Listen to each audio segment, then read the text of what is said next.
Hey everybody, it's Les again with Preventive Fire, and today I'd like to talk about maintaining the exit and emergency lighting.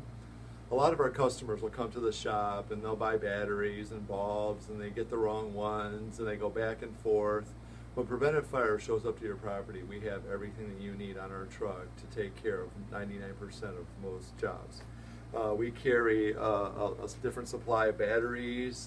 This is just a few, but these are the main ones that we put into the exit and emergency lighting. These are warranted for a year by us. They usually last 3 to 4 years, depending. The hotter the condition, the faster it's going to go bad. So if it's outside, it's going to probably last a year. We also carry the right bulb. Every bulb has a different base.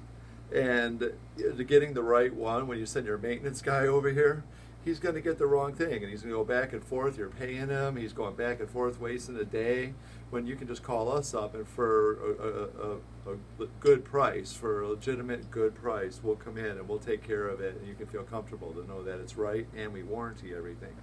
So if you'd like Preventive Fire to come over and take care of your exit and emergency lighting when we do the fire inspection, call Preventive Fire at 561-863-9900.